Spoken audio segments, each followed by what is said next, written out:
Good News Radio with Paul Harrell. Ladies and gentlemen, welcome back to the program. Thanks so much for being with us. Conduit News Radio here this morning on this Johnny Cash Friday. The phone number 870-275-9799, and we have with us in studio, we have State Representative Dan Sullivan is here. Dan, welcome back to the program, Good sir. morning, Paul. Glad to be back. I think this is the first time I've been back since I won my primary election. Yeah, that's right. That's right. I mean, and I think that was a certainly positive thing. And I mean, what is your feeling on how that primary went that you were victorious in? I think they made the right decision. And I really appreciate the support from your listeners, from people like the Patriots, from my motorcycle friends, and everybody that got to the polls and voted. Yeah. So I really appreciate that, and look forward to serving another term. Speaking of terms, let's talk about terms. Let's talk about, what do you think? What do you think about Issue 3, which would cap term limits at 10 years? Well, I'm still haven't made my mind up, because I do agree that there should be some sort of cap on the number of years that a representative or senator can run. I think that's a good idea. I think the concept is good. But right now, I'm against, and I think the 10-year cap in there is a bad idea. You know, what that would do, if you have and there are many House members who serve in the House and then move to the Senate. And I think one of the best reasons to have those people doing that is institutional knowledge is critical. You know, you wouldn't find a business that would promote somebody to leadership in 3 or 4 or 5 or 6 years. It takes that long to learn how things work. Nor would you kick your leadership out of business every 10 years and turn that over. So in principle, I know this is different because it's legislature and you do want protections there. So I think the caps are good. But again, the 10 years is too short. You take a House member that serves for 6 years, does a good job, the people like them. If they decide to run in the Senate, which many do, then they would be limited to just one term in the Senate. And if you ran in an election, that would be used against you. You know, why would you want to elect someone just for one 4-year term? And that's a valid point. So I think, the old term limits, I think, was pretty good. 3 years in the House and 2 terms, or 3 terms in the House and 2 terms in the Senate, which went to 14 years. So you're talking about pre-John Woods? Yes. Yeah. Right. Yeah, and I think that was a pretty good limit and addressed many of the points that are being made. But again, I think the 10 years is just a poor selection.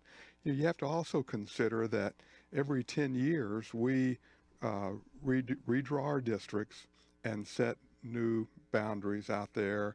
The census, yeah. We do the census, right? Yeah.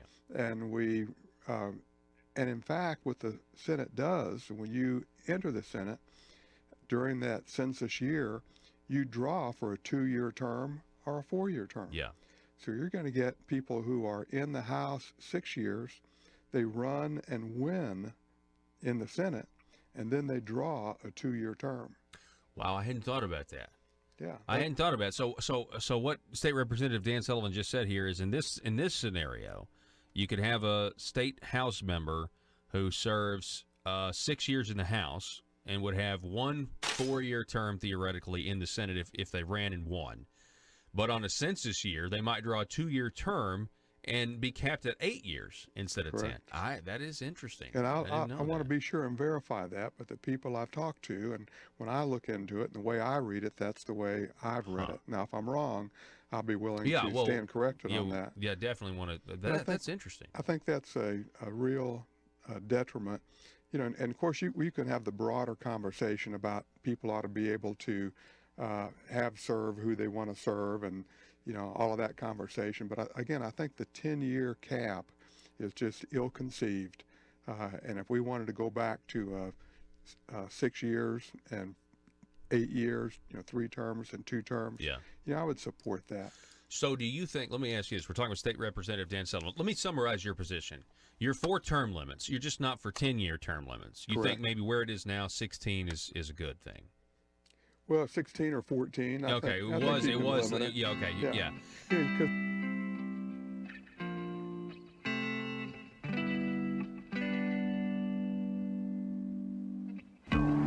I think it's time we ask ourselves if we still know the freedoms that were intended for us by the Founding Fathers. They seem to be in full-scale retreat from spending cuts and are talking about raising people's taxes again. And I have only one thing to say to the tax increasers. Go ahead, make my day. If we lose freedom here, there's no place to escape to. This is the last stand on earth. Those who would trade our freedom for security have embarked on this downward course. Whether we believe in our capacity for self-government or whether we abandon the American Revolution and confess that a little intellectual elite in a far distant capital can plan our lives for us better than we can plan them ourselves. Conduit News Radio with Paul Harrell is on now. Hello, ladies and gentlemen. Welcome to the program. Happy Monday to everybody out there. Thank you for starting the beginning of your week with us here at the intersection of conservative ideas and reality. My name is Paul, and the phone number 870-275-9799.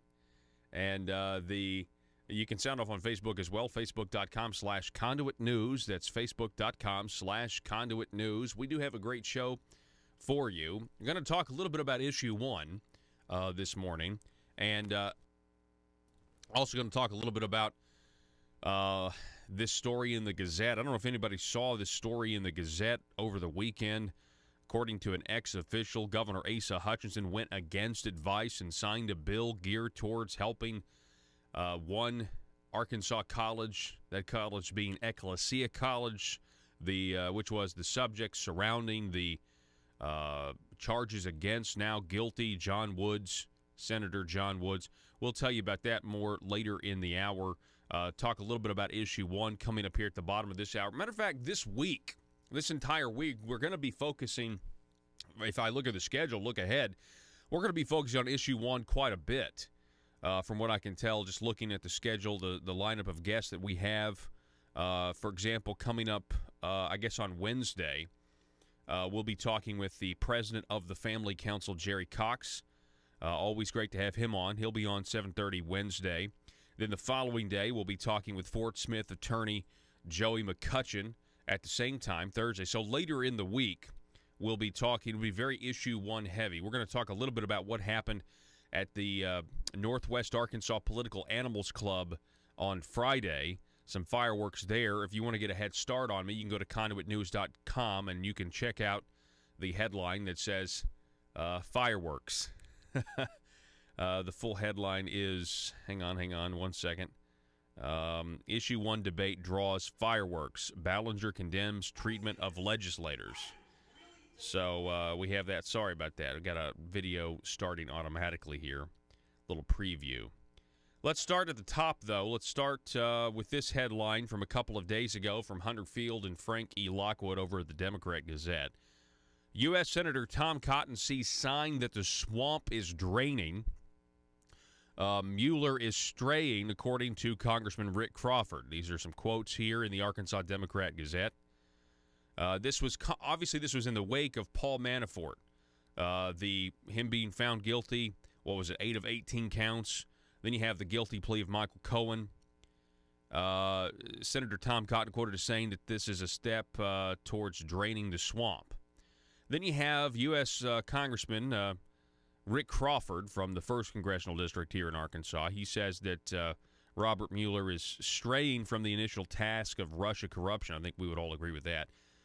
Congressman Rick Crawford on the House Intelligence Committee. Let's see here. Let's get to some of these quotes. So here's the Cotton quote. Frankly, Paul Manafort looks like he engaged in some serious, pretty wrongdoing in terms of influence peddling and tax fraud and bank fraud. Michael Cohen, too, engaged in serious wrongdoing of tax fraud and bank fraud. So if anything, these convictions are a step towards draining the swamp. Now, Senator Cotton may very well, be right there, right? If you break the law, if you try to hide money from the government, you're going to get caught in everything else. The bottom line is these people were targeted because they were aides, they helped President Donald Trump defy all odds and win. The media said he shouldn't win. The deep state said he shouldn't win. The deep state, FBI, the corrupt people at the top had an insurance policy and just in case he did win, but they didn't ever think he was going to win. And so that's really the story here, is that anybody that helped Donald Trump get to where he is and defeat the odds and embarrass the establishment and upset the status quo, they're now going to, everything that they've ever done is going to be looked at, and they're going to go to jail for helping President Donald Trump. I mean, that's what it looks like to me anyway. And I think that's what Rick Crawford expressed. Here's the summary here from the Gazette. Crawford expressed impatience with the special counsel and the length of Mueller's investigation into possible Russia collusion. The investigation has been underway for 15 months. Robert Mueller is tasked with doing a Russia collusion investigation. This is a quote from Congressman Crawford. Robert Mueller is tasked with doing a Russia collusion investigation, and what he ended up doing was prosecuting some individuals on charges that had nothing to do with Russia collusion. When is he going to come forward with any Russian collusion? If he's got it, that's fine. Let's see it. If he doesn't, then I think it's time to wrap things up. And I would 100% agree with Congressman Rick Crawford. Matter of fact, I think there's a new story out here over at Breitbart. I saw it also over at Axios. There's a battle print going on right now. It's being circulated among the leaders in the House, among Republicans up in Washington, D.C., and it's a document basically detailing what's going to happen if they do lose the House. And this really puts a huge emphasis, it should for all Arkansans, but those of you listening on The Answer 101.1 in Little Rock, those of you listening, you guys have a huge responsibility to make sure that Congressman French Hill, the Republican, continues to go to Washington, D.C. and serve the 2nd Congressional District. You guys have a huge responsibility to make sure that happens and that Democrat Clark Tucker loses. And the reason this is because, folks, if you think that the country is moving in a positive direction and you think it has something to do with Donald Trump's policies, first of all, he's not done yet. But the Democrats are going to do everything they can to impeach him. They're going to do everything they can to investigate him if, in fact, they win. If, in fact, they take back control of the House. And the Speaker of the House is going to be Nancy Pelosi again. Oh, my goodness. I mean, just for our... Now, of course, we won't go into... we're not going to... You've got the Trump derangement syndrome, which is a real thing. I mean, there are therapists who are making a lot of money right now in Washington, D.C. because Donald Trump won. I don't think the right's going to need therapy, but we're just going to leave I don't know. It's going to be very frustrating to have to listen to Nancy Pelosi. Here's the document. This is from Matthew Boyle. Go over to the Breitbart article, Joe. A document detailing what Democrats intend to do to take out President Donald Trump should they take the House. Here's just a few things on that list. President Trump's tax returns, Trump family businesses, and whether they comply with the Constitution's, emoluments clause. Excuse me for my mispronunciation there. Including the Chinese trademark grant to the Trump Organization. Trump's dealings with Russia, including the president's preparation for his meeting with Vladimir Putin. Remember, for some reason, they didn't want that meeting to take place. The payment to Stephanie Clifford, a.k.a. Stormy Daniels. James Comey's firing. Trump firing U.S. attorneys. Trump's proposed transgender ban for the military. Treasury Secretary Steve Mnuchin's business dealings.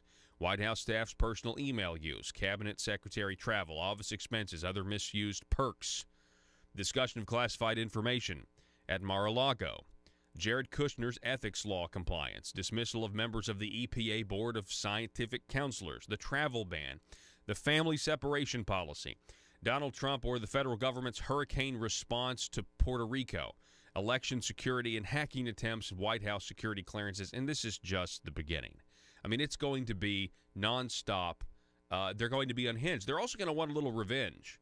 I predict they're going to want a little revenge from a guy by the name of Trey Gowdy. Even though Trey Gowdy is leaving Congress, there's a 3-minute clip here, and it's a little bit longer than 3 minutes. If you'll scroll down, Joe, Look at this YouTube video that they have of the Peter Strzok hearing. Now, remember Peter Strzok? Remember that meme that circulated? Or it wasn't a meme, actually. It was a GIF that circulated and really slowed down his facial movements, and you could kind of see that, a lot of people said that he was, like, possessed. And if you go back and look, I mean, I can see how they would come to that conclusion.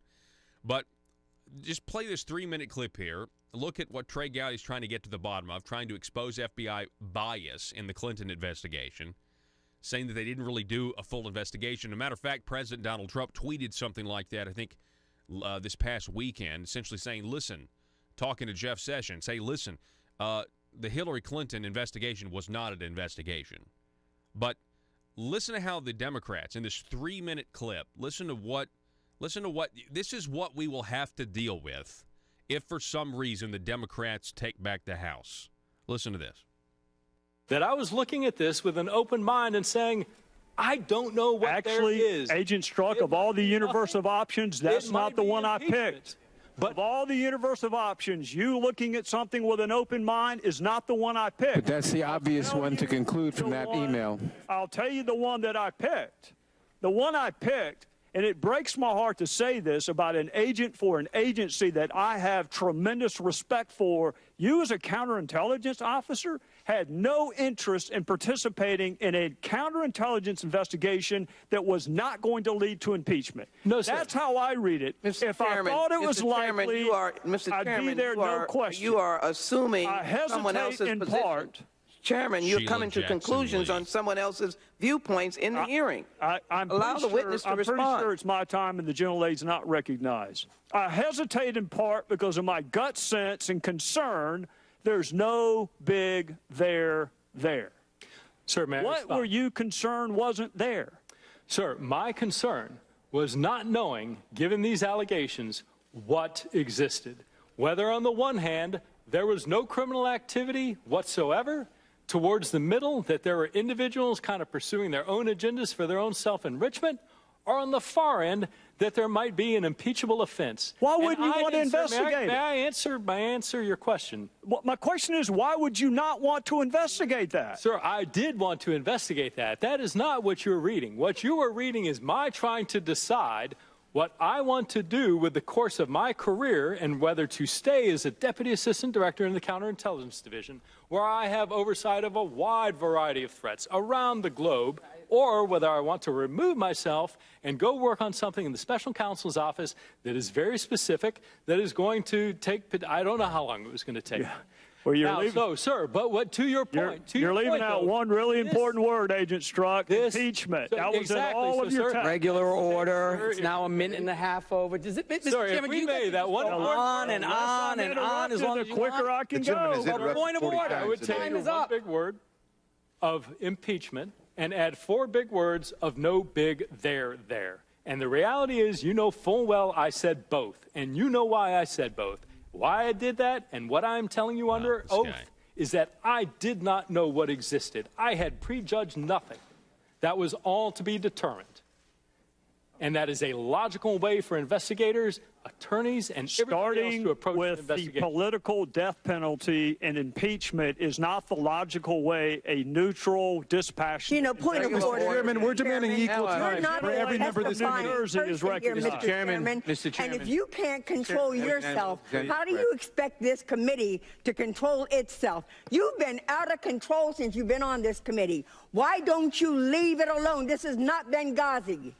The gentlelady from New Jersey is recognized. Stop. All right, You're so recognized, I just wanted to Congressman. give all of you You're recognized. a taste of what we will all have to look forward to if the Democrats were to take control of the House. This is not Benghazi. I mean, the Democrats don't. They they don't even think Benghazi was a thing. They think it was some made-up right-wing conspiracy. Unbelievable. This is why Congressman French Hill needs to remain Congressman French Hill. And I would just encourage everybody in the Central Arkansas area to take this election seriously and make sure you get out and you go to the polls and you vote. That goes for the entire state of Arkansas. That goes for the entire country. But this, and I think, honestly, I think the Democrats, this is my feeling right now. It's a gut feeling, but, I mean, I've been wrong a million times. I think the left and the media are going to be shocked at the voter turnout among Republicans. I think they're going to severely underestimate it in their polls. I think they're going to underestimate the amount of people who maybe voted for Hillary even that might come out and vote for Republicans because they realize they were wrong. They realize that Trump's policies are working. I mean, there's going to be that contingent. I mean, when you look at the black approval rating numbers, they were at 16% last year. According to some polls, they're up to 30% now. I mean, that is huge. Those are huge numbers of people that I think are realizing, hey, listen, President Donald Trump's policies are actually good for jobs, for opportunity, to try to move up the socioeconomic scale. I think that's what's going on here. And, I mean, you're not going to get that from the mainstream media. You're just going to get constant attacks. You're going to get the prosecution from New York timing a guilty plea from Michael Cohen right after the verdict in the Manafort case. It's probably because they thought that they weren't going to, the jury was taking so long, they were worried that Manafort was going to be cleared of all charges. You got to see all of this. I mean, they are staging this in an effort to manipulate the mind of the American voter. Not to mention you have the tech companies who are meeting to try to stop Russia from interfering in the election this November. I don't know. I'm a little skeptical. I think they're meeting to try to further censor content they disagree with that is legitimate, like conservative content. That's what I think they're going to do. We got to take a break. You're listening to Conduit News Radio. We've got a great show for you. We're going to be talking about Issue 1 coming up here at 6:33. Issue 1 is the Bad Tort Reform Amendment, not to be confused with Issue 3, which is the term limits debate. We had that debate on Friday with State Representative Dan Sullivan, and it was great to have him on the program. We're playing that for you right now up at conduitnews.com as well as facebook.com/conduitnews. We got to go back in just a moment.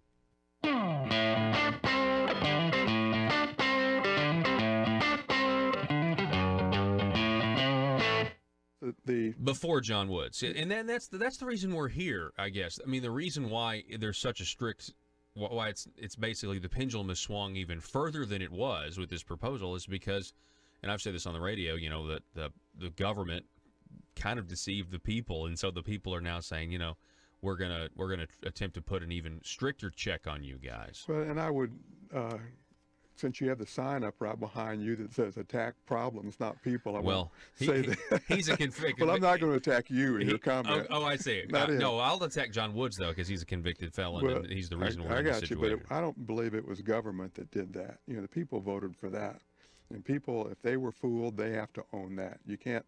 I think it's not. As a legislator, I can't say, well, golly gee, I was fooled. You know, I have to own if I made a poor decision and I voted for something, and I have, that I didn't know enough about, that I have to own that they didn't trick me.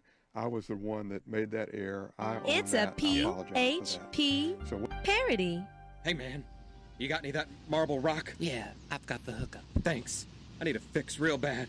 I'm itching to grow some government. How much you need? I'm gonna need a taxpayer's dime bag. No problem, sir. 1 taxpayer dime of marble rock. Enjoy.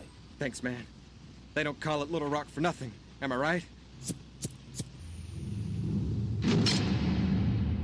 Did you know your state representative or state senator may be addicted to growing government? The drug is called marble rock, and too much of it will cause marble fever. Watch for the warning signs. Does your legislator suddenly display a lack of humility when faced with basic questions? Does he or she suddenly develop hubris and pride that was not present during the campaign for office? These are signs they might be smoking the terrible drug, marble rock. The solution? Detox. Vote for detox. Vote to send them home for their own good. Warning, some politicians once voted out of office will not go home and stay in Little Rock to get their fix by lobbying, also known as the Burris Syndrome. PHP Parody.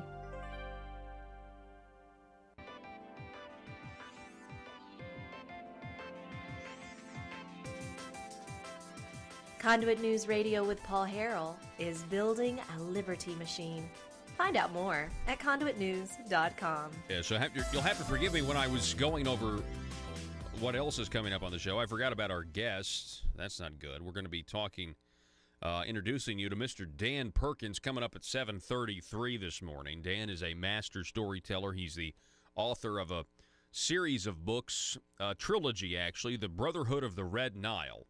That centers around Islamic nuclear terrorism against the United States. He's also a nationally recognized expert on radical Islam. He's a contributor to thedailycaller.com, clashdaily.com, lifezed.com, newsmax.com, and thehill.com. So we'll be talking to Dan Perkins about, well, honestly, I'd love to hear what he has to say, specifically since he's an expert on radical Islam. Well, one of his colleagues, I guess, or contemporaries, Mr. Robert Spencer, who has been on this program, he's also an expert over at Jihad Watch. He got his Patreon and everything cut off. Then you had David Horowitz last week, the Freedom Center. They were listening to the Southern Poverty Law Center saying that the Freedom Center is a hate group. David Horowitz is a bigot. And so Visa and MasterCard cut him off last week, said we're no longer going to process your donations and your payments to your nonprofit organization. Now, they have since reversed that, but I'd like to talk to him a little bit about silencing speech. We have a lot of people, and it's all because they have somehow convinced themselves that the reason Donald Trump won the election is because there was too much freedom on the internet.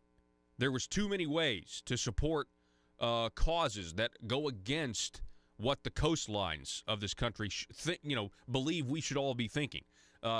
Really, I mean, at this point, the mainstream media and all of these, they just have such a disdain for flyover country. They're not even. They think that we don't know how to make decisions to plan our lives. They want to be able to plan our lives for us. That's the way I see it. And the fact that Donald Trump won against all odds and shocked everybody, exposing them as living in a bubble. Now there's, well, why did we do this? Well, it can't possibly be them, right? It can't possibly be us. No, it has to be, it was stolen from us somehow. And it's because we don't have ability to hit, a question mark on a story or suppress a story on Facebook that may not be legitimate. We need to get... We need to get more Snopes articles on there because Snopes is legitimate. They're a fact checker. I remember when the mainstream media was a fact checker. Like, I remember the media itself. I don't remember it. I wasn't alive then. But there was a time where news organizations were considered fact checkers. You know what I'm saying? That was their job. The reason you have websites like Snopes in the first place is to... is because they have a political point of view. It's like, hang on, wait a second. Well, can Snopes or these other fact checkers or Mark Zuckerberg now or whatever tech, these tech companies that are coming together to try to figure out how to control what you see? They believe that they lost the election. They believe that they lost the election because there was too much voluntary cooperation among free people in a free society using this communication, web that we call the internet. That's what they believe. They've convinced themselves that they have to censor us more, that they need to try to control us more. They thought they were in control. They thought, we've got it. We've got all the networks. We've got CNN.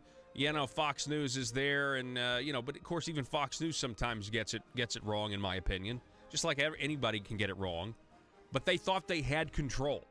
They thought cloaking themselves and camouflaging themselves, in something that they called objectivity. People thought they were getting unbiased news. They thought they were controlling. They were wrong. Well, so what is it? Well, it must be the internet. The very thing that, is putting newspapers out of business, and it's also, people are watching less TV.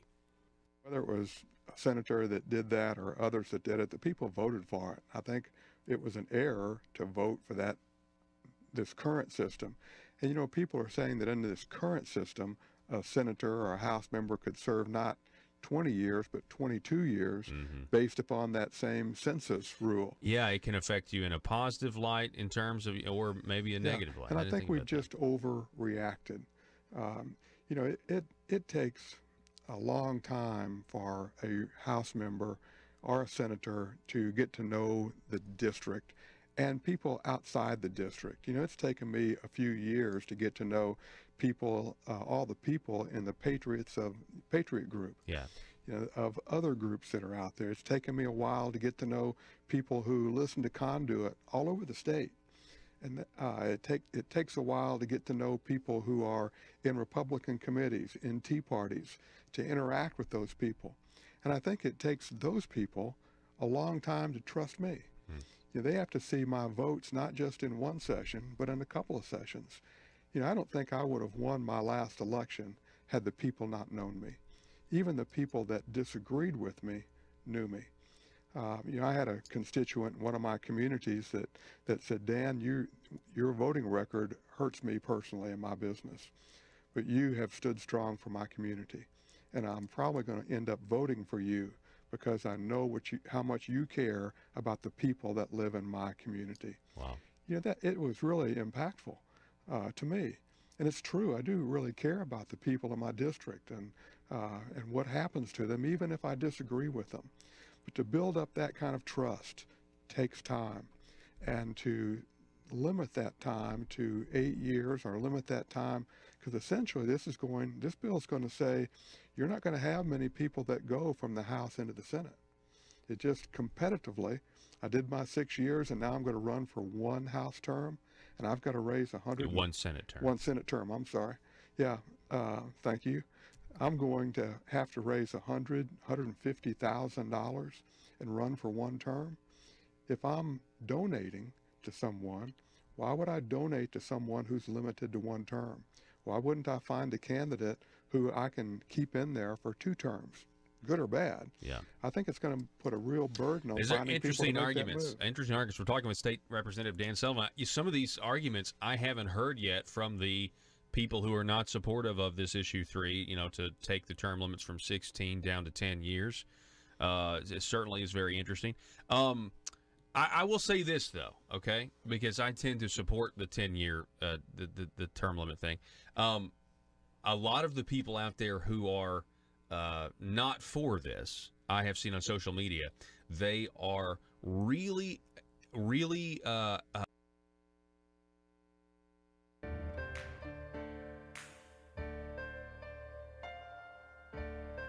bringing you your daily dose of truth.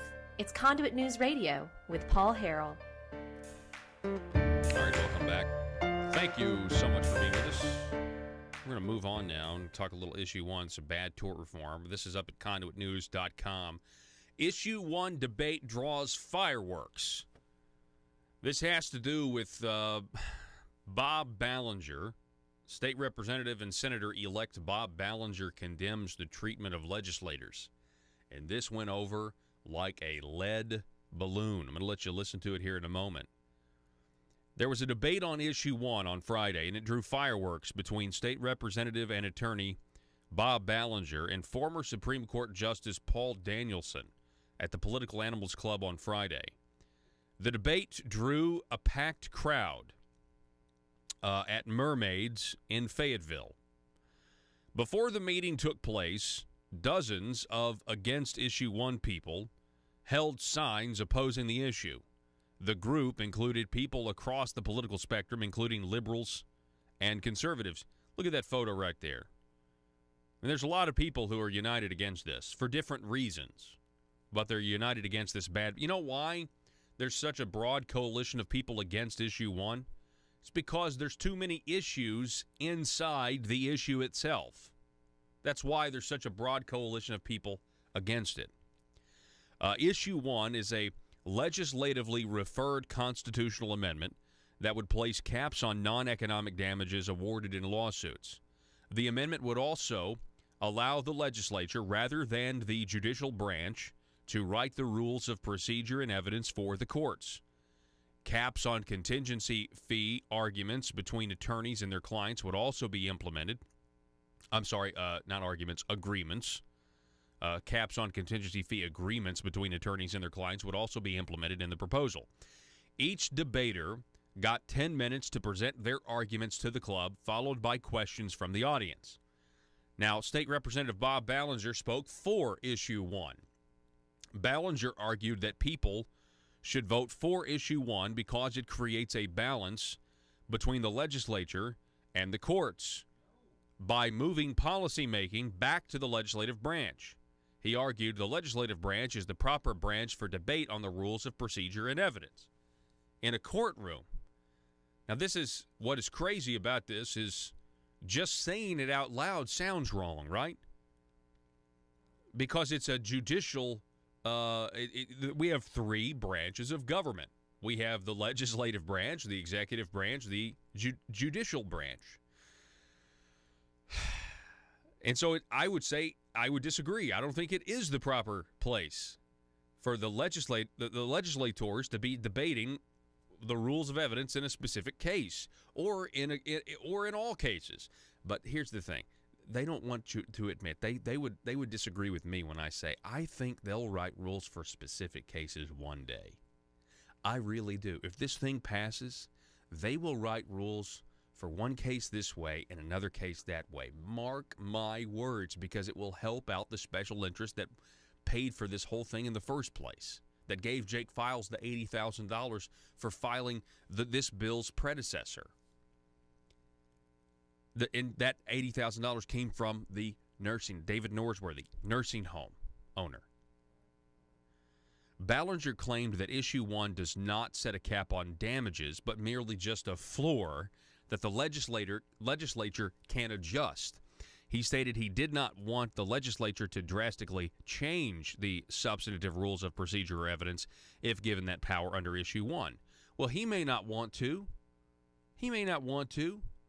But, if Jake Files was still in the legislature, he might want to. Michael Morton and David Norsworthy might want him to. I mean, the idea here that just because Bob Ballinger doesn't want to do something, or the current General Assembly, you can't bind future General Assemblies.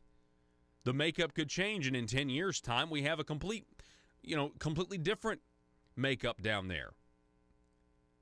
Ballinger cited a statistic that Arkansas is dead last in access to emergency care, and that passing Issue 1 was a start to addressing that. Now, why would he say that?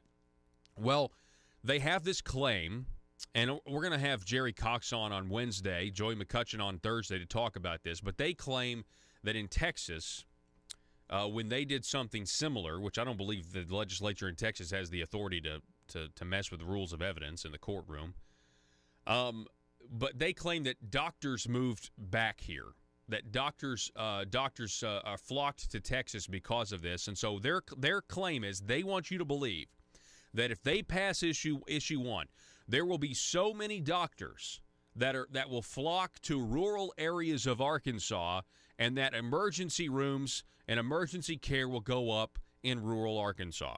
That's really what they're claiming here, and I don't buy it. I don't think that's going to happen at all. And I think, does Danielson address this in a minute? If he doesn't, I'll address why I think it's wrong here in a minute. Ballinger feels confident Issue 1 will pass and asks for the bar's help with enabling legislation to preserve the judicial system and a right to trial by jury.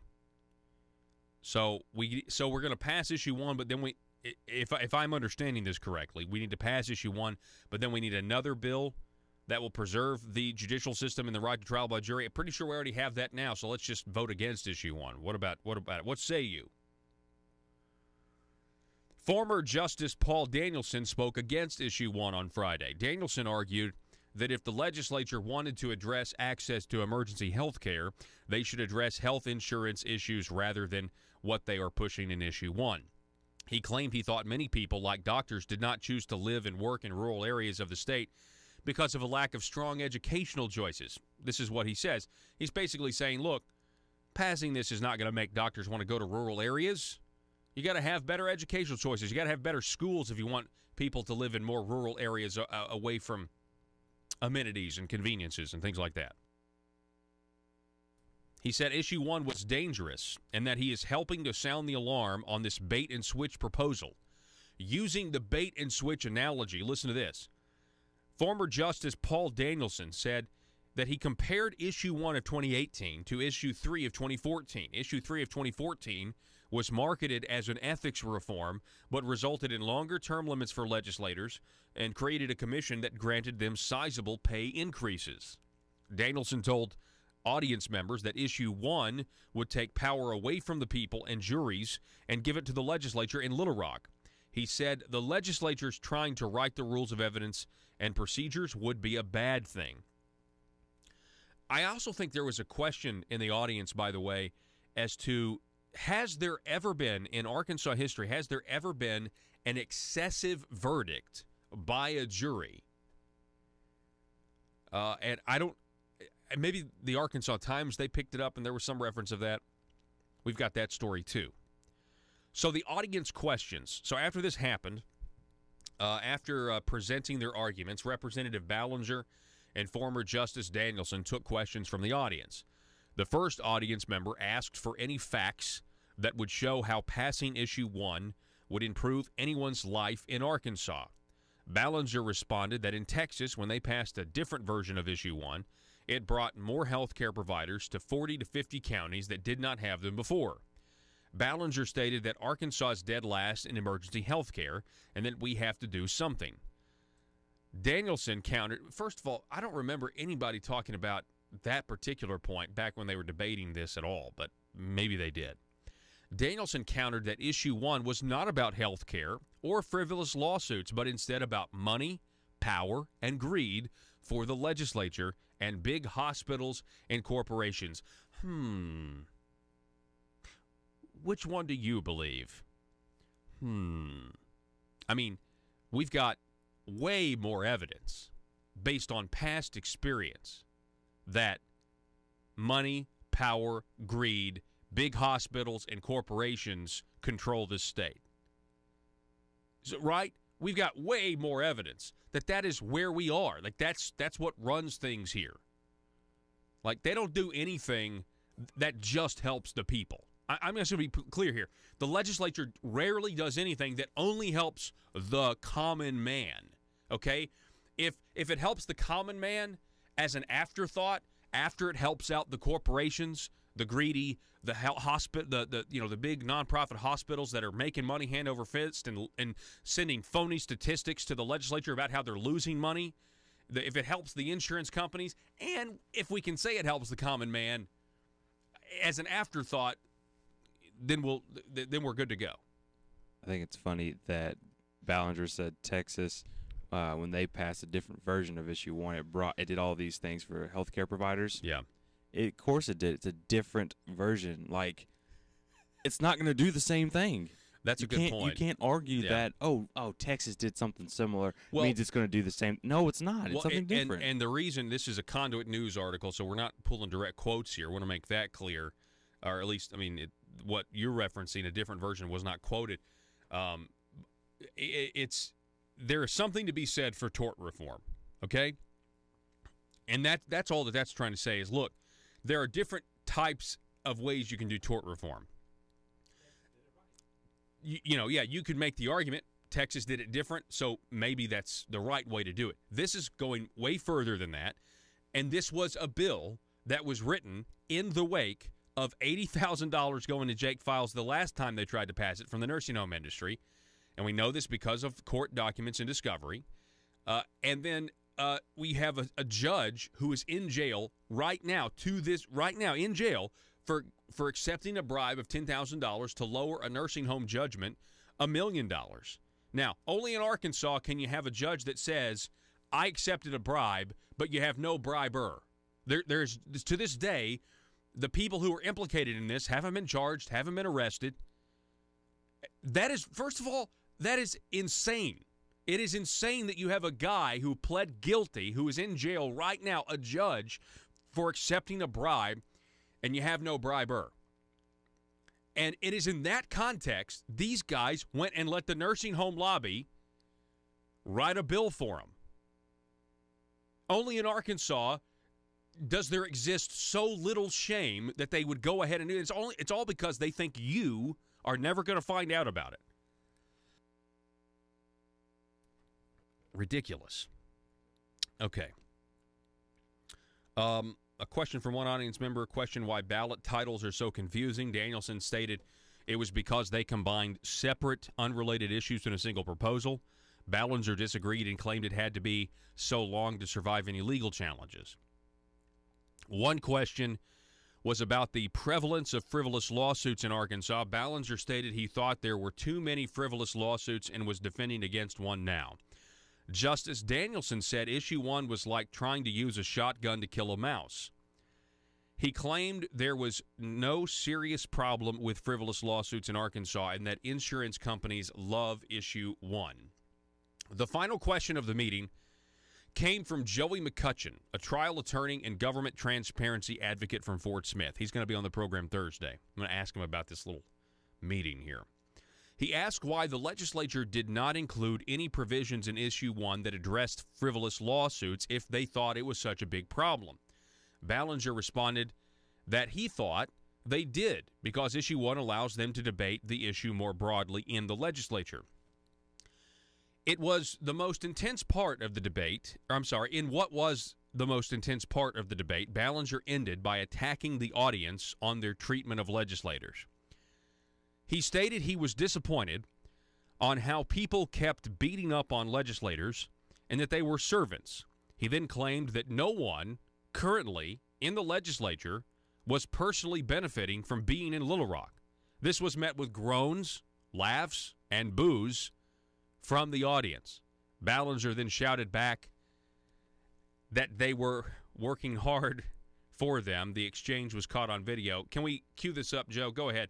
Whenever you're ready. This is from the Northwest Arkansas Political Animals Club meeting on Friday. Towards the end of this debate, Bob Ballinger said this.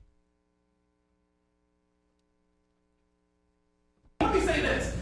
I am really disappointed for a profession that gets beat up as much as we do, where they, only good lawyer is a dead lawyer, right? And, all that stuff, right? For somebody who gets beat up as much as we do, for people to just beat up the legislature. My friends in the legislature are servants. They not one of them up there right now is benefiting from being in this business. They have set themselves aside. My point exactly. Hey, those are people who are down there working hard, representing you.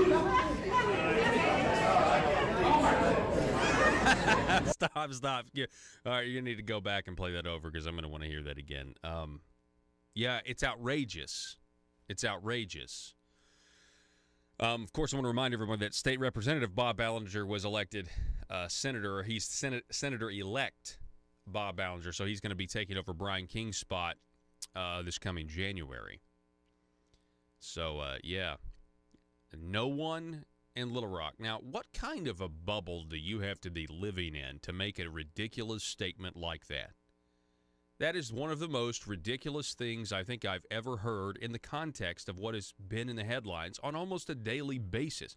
Matter of fact, we're going to tell you one of those headlines that was on the Gazette just yesterday about Ecclesia College and John Woods, Michael Lamoureux, and a former employee of the executive branch of the governor's office trying to raise the alarm about Ecclesia College and maybe we shouldn't be sending money there. And, of course, he was fired because he assumed that the people he was working for were honest. That's the conclusion I've come to. I'm going to tell you about that story. But what a ridiculous comment to make.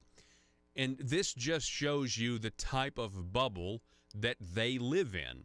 The Marble Palace is a real place. It's not some made-up fictional thing. It's not me sensationalizing what's going down there. Folks, we have legislators who are still in there.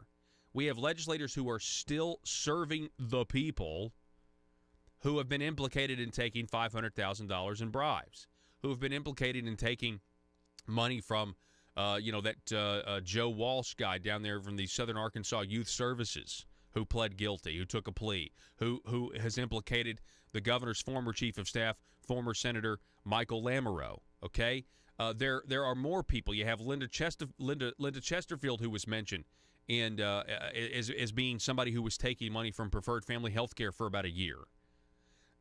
There's tons of people down there who are benefiting greatly from being down there. In general, you benefit from being down there. Whether you do something crooked or not, okay? As a politician, you clearly benefit from being down there. There's the clout, there's the power. You get your little at the very least you get your little license plate that gives you a license to speed. It's not that we all know this. Every one of the police officers in this state know, for the most part, if you've got a legislative plate, if you've got legislative tags that say I'm in the Senate or I'm in the House, you've got a license to speed as you can go as fast as you want. Why? Well, I have a meeting in the Capitol, right? I mean, everybody knows that. So that right there is, of course you benefit. But how insensitive it is. I guess Bob and the rest of them don't understand really. I mean, the people of this state are injured. We have been injured by the amount of corruption that we see in the headlines every single day. And yet they want to claim, well, we're servants. You don't feel like servants. You don't feel like servants at all.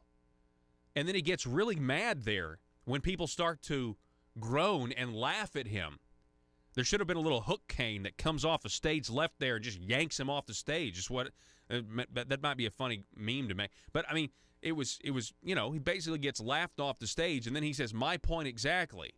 Again, a disdain, meaning, how dare you laugh at what I'm trying to say? We are the servants. Yeah. His tone doesn't seem very servant-like. Does his tone seem very servant-like to you? Listen again. Joe, go ahead. Cue this back up. Again, this is Bob Ballinger. I am really disappointed for a profession that gets beat up as much as we do, where they, only good lawyers are dead lawyer, right? And, all that stuff, right? For somebody who gets beat up as much as we do, for people to just beat up the legislature. My friends in the legislature are servants. They not one of them up there right now is benefiting from being in this business. They have set themselves aside. My point exactly. Hey, those are people who are down there working hard, representing you. Yeah. Those are people working hard representing you. Yeah, some of them do. Not really an opportunity. Not, you know what? You guys are not victims. Bob, you're not a victim. These politicians are not victims. It may be, it may be tempting in the world where the left thinks that everything has to be about a victim and an oppressor. Everything's about a victim and an oppressor. Politicians are not the victims. We, the people, are the victims of corrupt politicians. And instead of getting mad at the audience, you guys should really have some self-reflection and look at yourselves and realize why you get a reaction like that. Okay? I can promise you that most of the time, when everybody else is saying that you're the problem, and maybe not you specifically, but you know what I mean? Very rarely in history is that one man right and the rest are wrong. Most of the time, like I remember, it's just, maybe this is just, psychology, but if all of the people have the impression that the legislature is not doing the will of the people, well, I mean, in a republic, then they're not doing the will of the people, if that's their impression, right? You guys are not the victims here. We are the victims. And you need to keep that in mind. At least tell me what you think. What do you think? What do you think about Bob Ballinger's comments? Are they offensive to you? They were offensive to me just because I'm like, really? But it really should expose the mentality down there. There is a marble palace. There is a bubble. And when you go in that bubble, you become disconnected from your constituents. The tendency is you become disconnected. Not all the time, but that's the tendency. And then you have a distorted view of reality. And a lot of times that distorted view of reality comes with an inflated view of yourself personally. We're going to take a break. Let me know what you think. 870-275-9799. Russellville-based firearms manufacturer Omega are making clones of the most notable German firearms in the world.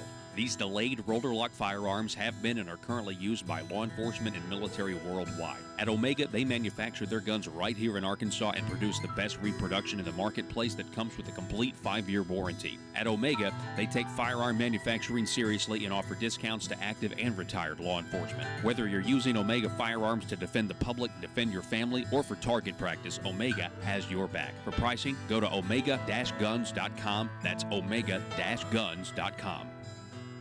If you're like me, you believe that small business is the heart of Arkansas's economic engine, and it should be viewed that way by the politicians in Little Rock. Conduit for Commerce also believes, like you and I believe, policies that achieve less regulation and lower taxation help small business in Arkansas thrive. Other policies like small, constitutionally consistent government and reducing citizen dependency on government keeps it from growing and expanding its influence on our daily lives. Conduit for Commerce works every day to educate the general public and legislators on these important priorities in the name of Arkansas small business. By the way, contributions to Conduit for Commerce are tax deductible. Log on now to conduitforcommerce.org and click on Contact Us on the right side of the page. That's conduitforcommerce.org. Go there now and learn the facts on protecting small business in Arkansas. Vocal about how this will empower bureaucrats and agency heads. And I've seen a lot of these people are politicians who are saying, listen, if we want to fight the agency heads, they, wield all of this power. We've got to have longer terms so we can deal with them. Whether this passes or whether it fails by the vote of the people, I would just encourage all politicians who right now are critical of agency heads outside the session to have that same criticism inside the session and have that same mistrust inside the session. Because I've heard from some who I would think maybe, I don't know, I think that would just be healthy to, okay, win, lose, or draw. Like, we've got to really get these bureaucracies under control. Paul, I heard a really powerful person in the state who I asked why they didn't run for political office tell me, I would rather be a kingmaker than a king.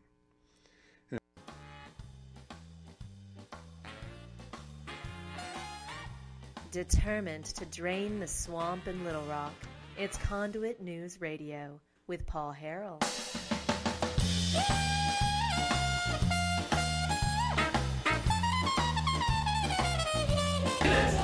I am really disappointed for a profession that gets beat up as much as we do, where they, only good lawyer is a dead lawyer, right? And, all that stuff, right? For somebody who gets beat up as much as we do, for people to just beat up the legislature.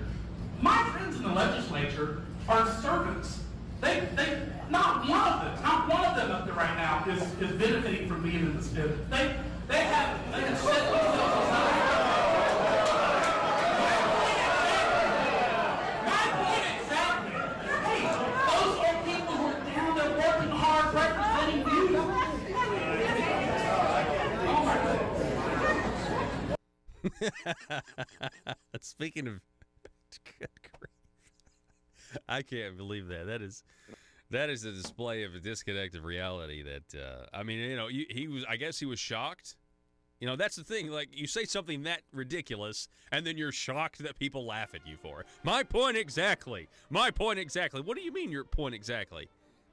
Well, the point is he's making that. Look, I'm right, and all of you are wrong. Folks, we're going to be right back here in just a moment. We've got one more hour coming your way next. This headline here we're going to talk about. According to an ex-official, the governor of Arkansas, Asa Hutchinson, went against advice and signed a bill geared towards funding Ecclesia College. It was a whole scheme that came out in the John Woods trial. Conduit has reported on this in the past. Conduit News has.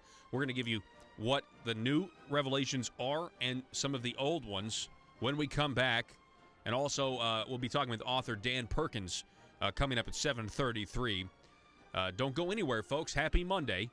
We got this under control. We're going to be back here in just a moment.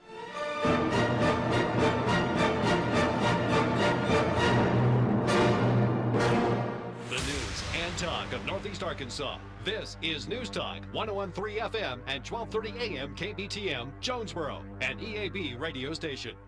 Is there interesting arguments? Interesting arguments. We're talking with State Representative Dan Sullivan. Some of these arguments I haven't heard yet from the people who are not supportive of this issue 3, to take the term limits from 16 down to 10 years. It certainly is very interesting. I will say this, though, okay, because I tend to support the 10-year, the term limit thing. A lot of the people out there who are not for this, I have seen on social media, they are really, really vocal about how this will empower bureaucrats and agency heads. And I've seen a lot of these people are politicians who are saying, listen, if we want to fight the agency heads, they, wield all of this power. We've got to have longer terms so we can deal with them.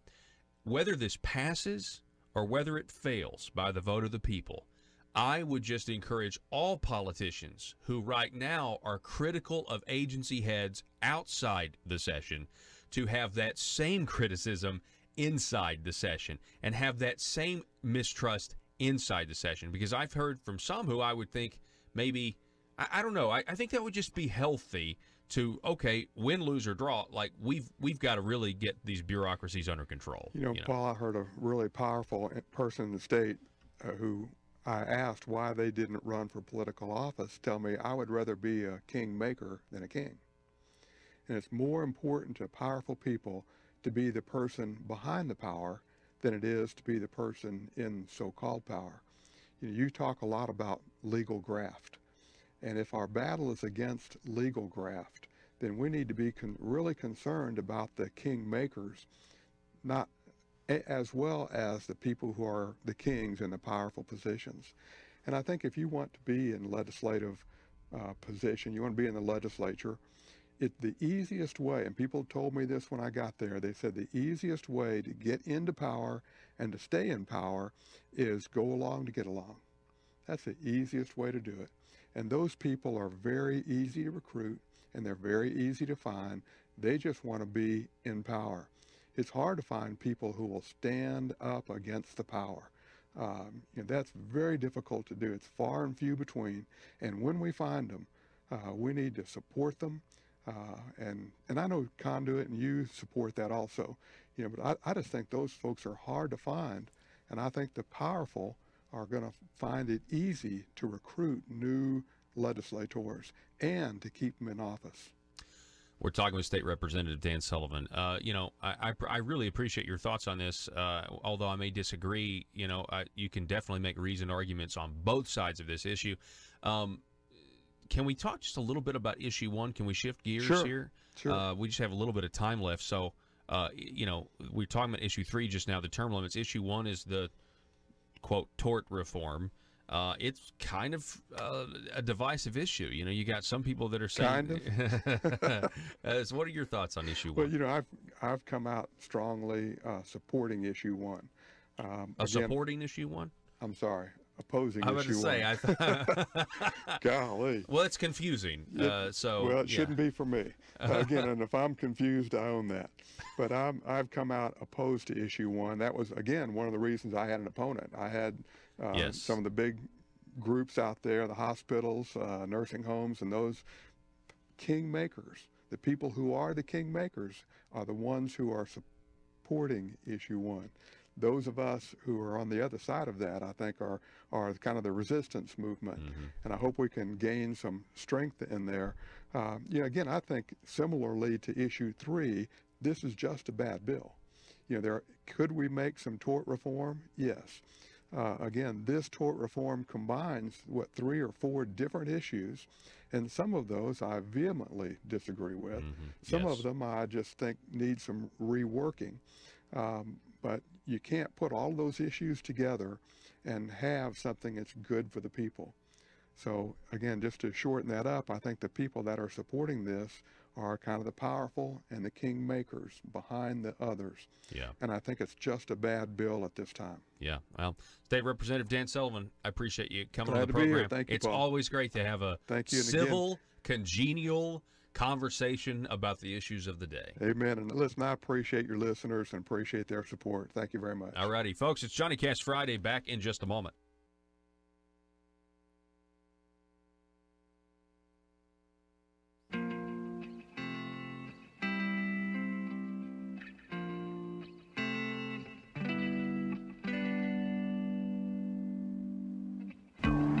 I think it's time we ask ourselves if we still know the freedoms that were intended for us by the Founding Fathers. They seem to be in full-scale retreat from spending cuts and are talking about raising people's taxes again. And I have only one thing to say to the tax increasers. Go ahead, make my day. If we lose freedom here, there's no place to escape to. This is the last stand on earth. Those who would trade our freedom for security have embarked on this downward course. Whether we believe in our capacity for self-government or whether we abandon the American Revolution and confess that a little intellectual elite in a far distant capital can plan our lives for us better than we can plan them ourselves. Conduit News Radio with Paul Harrell is on now. All right, ladies and gentlemen, welcome to the program. This is hour number 2, and first hour of the podcast, we titled it, Are Legislators Victims? Well, you need to go listen and to figure out yourself. Well, you know what? We'll clue you in a little later about what we're talking about. Coming up at the bottom of this hour, we're going to be talking, Mr. Dan Perkins, going to introduce you to him. Dan is a storyteller, author of the books The Brotherhood of the Nile, or The Brotherhood of the Red Nile trilogy, which centers around Islamic nuclear terrorism against the United States of America. He is a nationally recognized expert on radical Islam and contributor to the Daily Caller, Clash, Daily Life Set, Newsmax, TheHill.com. Going to be great to have him on, talk a little bit about what he's doing, and I want to get his take on really a couple of different topics. Folks, this headline scrolled across my screen yesterday. Couldn't believe this. Official governor went against advice. This has to do with a former official saying that the governor went against his advice when he tried to say, listen, maybe you shouldn't sign a bill that's going to fund Ecclesia College.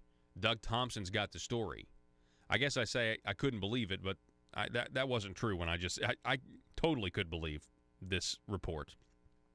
It had to do with a 2015 bill that would benefit only Ecclesia College. Ecclesia College was the center, really, of the money laundering scheme that ensnared John Woods, Micah Neal, Randall Shelton, Orrin Paris.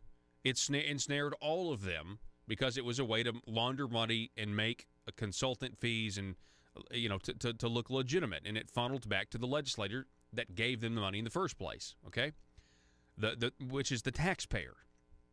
So there was a bill that John Woods had finagled to basically classify Ecclesia College as a work college consortium, okay? And so you would fund a fund that would go towards work college consortium, right? Work colleges. Only one issue here.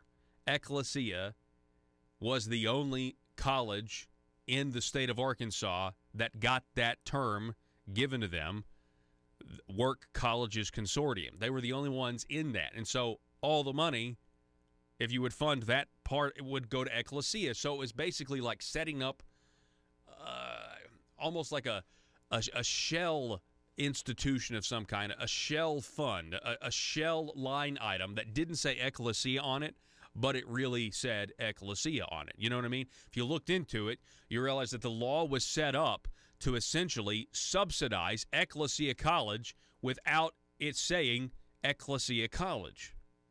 It was very clever. It's done all the time in politics, one way or another. So Doug Thompson writes that the governor and 2 others present at the bill's signing dispute whether the objection had merit and how emphatically then Budget Director Brandon Sharp pressed the issue.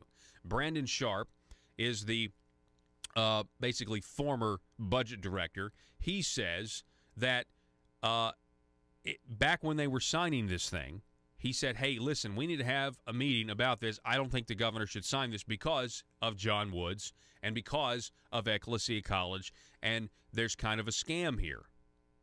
Well, now he's now former budget director, right? He's now the former budget director. And this is why he's the former budget director. He's the former budget director because he brought this to the attention of the, powers that be, if you will. A February 10th, 2015 email referring to an Arkansas Department of Finance and Administration analysis cites a problem with the bill, but the agency said further study relieved those concerns. It was Act 417. It allowed money from the state's General Improvement Fund to go to colleges that were part of the, like I said earlier, Work Colleges Consortium. Ecclesia is and was the consortium's only member. Later legislation in 2015 earmarked $33,000 for distribution under that act. Ecclesia is a private religious college that would not normally be eligible for state taxpayer money, but it received $717,500 in state improvement fund grants in 2013 and 2014 from lawmakers, including two who were later convicted of getting kickbacks. So one of those is John Woods, obviously, and he was behind Act 417, trying to give Ecclesia another $30,000, and presumably probably going to get what? What do you think he'd get out of that? 10 grand? Something like that? All parties present for the bill signing agree that Act 417 was one in a batch of appropriation bills the governor signed March 16th of 2015. He did this in his office the way he always does. Former Budget Director Sharp said that there was a 10-minute discussion about the bill. It included a private exchange between Michael Lamoureux. Michael Lamoureux was the governor's chief of staff at the time, before we found out he made $120,000 from a nonprofit that was funded by lobbyists. They paid him a consulting fee. It was legal because he's an attorney and there's a loophole for attorneys. So this is former Senator Michael Lamoureux. At that time, the governor's chief of staff, Michael Lamoureux, according to this report, has a 10-minute conversation with the former budget director, Sharp. The governor, Lamoureux, and Duncan Baird, the governor's liaison to the Department of Finance Administration, say that it's a lie. They say, no, this never happened. We never had a 10-minute conversation about the bill. Baird, Duncan Baird, former state representative Duncan Baird, who is Sharp's successor as budget director, said he doesn't recall any sort of side conference about this particular bill. I've been to many of those meetings and seen hundreds of appropriation bills signed, and I don't remember the governor and the chief of staff ever leaving one of them to discuss a bill in private, Baird said Wednesday in an interview. So this was in, what did this say? This was March. So he signed the bill in March, and then by May, Sharp was fired. Sharp confirmed that he is the son of Sheila Sharp, who was fired by Hutchison last month as the director of the Department of Community Correction. So maybe he feels comfortable to share a story now. Brandon Sharp said he now lives in Florida. He works for a software developer. He said when he was dismissed, there was no reason given for his dismissal from the Arkansas state position, and none was requested because he served in an elected administration. The finance department did not announce a reason for Sharp's dismissal, and when asked recently said in a statement, Mr. Sharp was involuntarily terminated for performance. Sharp said he objected to the bill being signed for the same reason cited in a February 10th, 2015 email from the department. Quote, the court had ruled against funding specific local projects, and this bill stood out to us as a clear attempt to subvert that. Interesting. 2006 Arkansas Supreme Court ruling Wilson versus Weiss. We're talking about Mike Wilson. Mike Wilson is the guy, former legislator, who said this whole general improvement fund is ridiculous, and you can't fund local projects. This was a way around that, putting Ecclesia College, giving them their own title, is in a consortium of work colleges, and then funding that is going to Ecclesia, a private institution. This was a way to fund local projects, and to be quite honest, to fund local religious projects, I might add. So you're not supposed to do that. And so you have this guy, this budget director, Sharp, he's saying right at the bill signing, I don't think you should sign this. Here's the thing. Asa knew, and he supported John Woods anyway. Asa knew what was going on. Asa knew what the game was. You know how we know? Because in the trial of John Woods, there were text messages that described meetings between Asa and John Woods about the very subject of whether or not you're going to give me what I want and fund Ecclesia College. I mean, this is clear. We know this. And now you have this former budget director saying, I told Asa not to sign the bill. He signed it anyway, and I got fired. That's the story here. I told Asa, maybe you shouldn't sign this bill because you're not supposed to fund local projects. This is a way to hide it.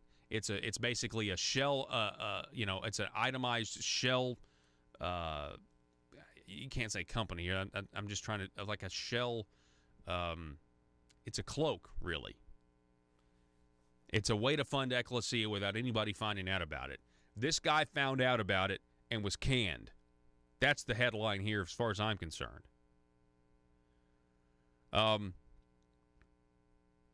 Let's see here. Testimony in Woods' legislative working papers disclosed at his trial showed that Woods also supported a medical marijuana legislation amendment to the Arkansas Constitution. Some of the state sales tax revenue from marijuana sales would flow into Act 417 under Woods' plan. Hutchinson scoffed at the idea when told about it, and when informed that the proposal was serious and Paris supported it, sternly rejected the idea, according to text exchanges read and shown at the trial. Lamoureux, who now works in Washington, D.C. Now, this is about the marijuana thing. This isn't about what we're talking about here. Lamoureux, who now works in D.C., said in a statement Thursday that the meeting in which Act 417 was considered was so routine that it does not stand out. I do not recall the specific conversation mentioned by Mr. Sharp. So Lamoureux is talking to the press now, so that's interesting. Flashback. Let's go to Conduit for action.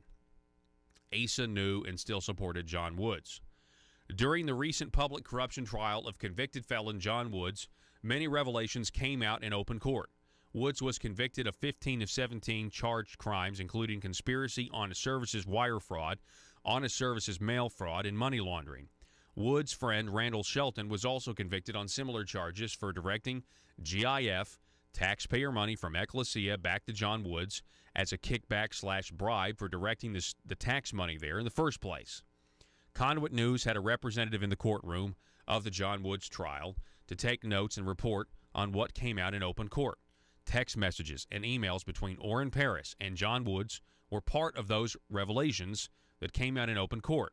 One exchange of these messages discussed a meeting between then Senator Woods and Governor Asa Hutchinson that took place on or about July 1st, 2015.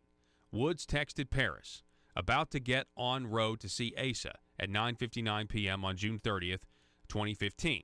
Paris responded, hope it goes well, holler if you need me. At 10:09 p.m., there was a call from Woods to Paris. The next day, July 1st, 2015, a communication from Woods to Paris stated that he had visited with the governor and had showed him the appropriation bills he was working on to direct more money to Ecclesia College. Woods' message states that Asa was not interested in using money under his control as part of what Woods was doing. Woods stated in the message to Paris that Asa's then Chief of Staff Michael Lamoureux had told him that the governor would help and that he had been duped by Lamoureux. As a senator, Michael Lamoureux had directed $100,000 of GIF money to Ecclesia College at the direction of Senator Woods, according to trial testimony, and GIF records. Woods also stated that Asa thought Paris was a good guy and he liked him and that it was nothing personal against Paris. Stop. Now, what this really shows to me is, and this is just me speculating, if it is true that this former budget director, Sharp, actually tried to get Asa to not sign this bill, right, because of what it did, and it essentially ties Asa to saying, hey, I'm signing this, and it's going to steer money towards Ecclesia College. And it's not supposed to go, it's actually unconstitutional to do it or whatever. And let's say maybe Asa finds out later, and he says, man, I shouldn't have done that. And then Woods comes back to him and says, oh, not only do we want, to continue funding Ecclesia, we want to use medical marijuana in a portion, of the tax revenue and send it again, not to Ecclesia, Governor, but we want to send it to the Work College Consortium, which is Ecclesia, because there's only one college in Arkansas that's given that designation under the law. And so you see how, and Asa doesn't want to have anything to do with it. And I think the reason is because at that time, I'm sure somebody who knows somebody had told Asa, hey, look, John Woods is going down here. But what's interesting, what's interesting is that Asa knew all of this about John Woods, and when push came to shove, he still supported his reelection bid and threw a fundraiser for him. I mean, this happened in March and then July, and then in October of the same year, you have the governor essentially, throwing a fundraiser for him. That's very interesting, don't you think? I mean, look at this fundraiser. We have it right here. Scroll down. I just want to remind everybody here. While the above meetings and messages don't implicate Governor Asa Hutchinson as a co-conspirator, let's be clear, they don't implicate the governor as a co-conspirator of any explicit crimes. It does show that Asa knew the type of scheme that John Woods was involved in. And I'll tell you this news story about the budget director, it definitely has more legs here. But, Asa might have been a situation, trying to give the benefit of the doubt here, where Asa discovers, oh, I did sign this thing, even after they have this conversation with Michael Lamoureux. Michael Lamoureux, Duncan Barrett say it didn't exist. They're saying we didn't have a conversation. The governor didn't know that there was a problem with this bill. But this just adds to the fact it's very strange that the governor would support the reelection of John Woods, all because you don't want an actual conservative to get the position. And that's what we're finding out here. Even though Asa knew, just a few months later, he hosted a fundraiser for Senator John Woods' reelection campaign after he knew all of this. That's odd. That's very, very odd. We're going to take a break. Back in a moment.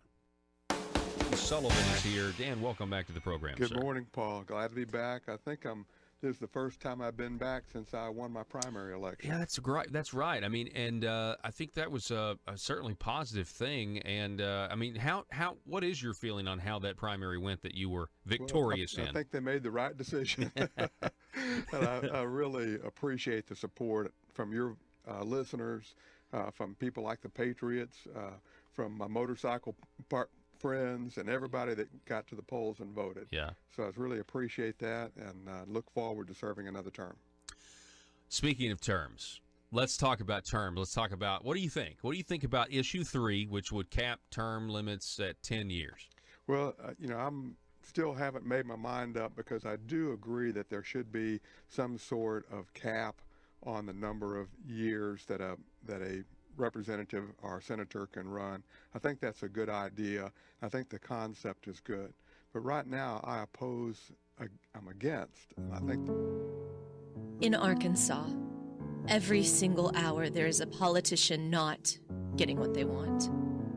For some, it's an absolute nightmare. The sleepless nights wondering if progress will ever come. Lying awake pondering how to grow government in this political climate. Asking questions like, why don't my constituents want to pay a few cents more in taxes? Everyday politicians feel abused and neglected.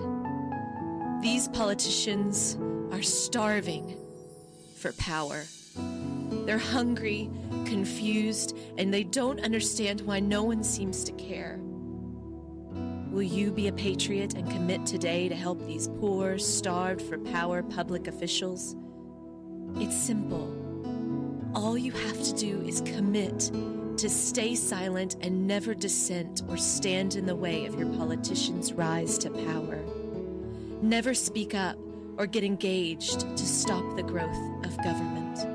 By committing to these simple steps, you will ensure the life of your politician will be filled with contentment and the respect they are desperately seeking, as well as campaign contributions from lobbyists.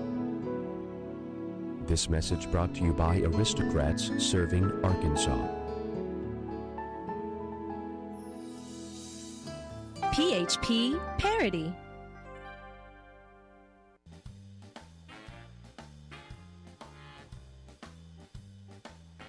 Exposing the truth and everything the Marble Palace establishment keep trying to cover up. It's Conduit News Radio with Paul Harrell. Okay, so Joe, I want to get the governor's quote here. We did miss this, so I want you to go back to the Doug Thompson story at the Gazette, because they say that this bill that's in question here, that's being reported, that Hutchinson took office in January 2015. He said publicly that he opposed giving state money for local projects. Quote, my concern over legislative GIF has been clear from the very beginning of my administration, and further underscored by my first budget presentation to the General Assembly, in which I eliminated GIF altogether. Yeah, but then they put it back in. You left that part out.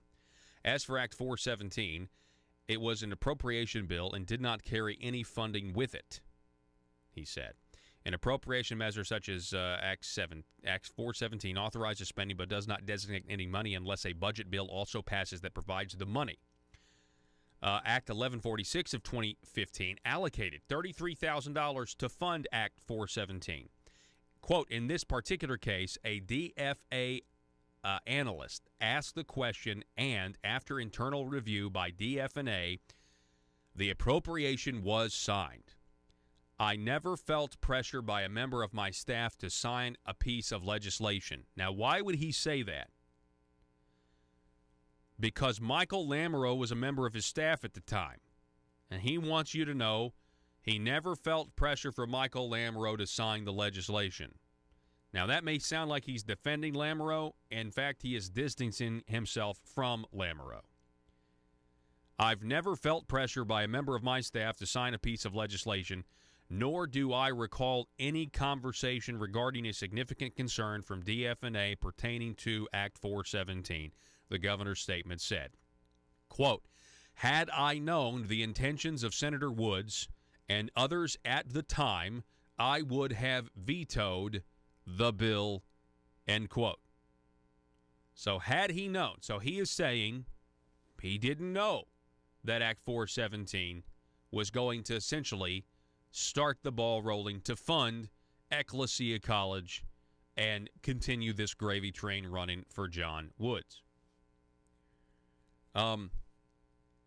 He definitely knew by July. I mean, let's assume he didn't know.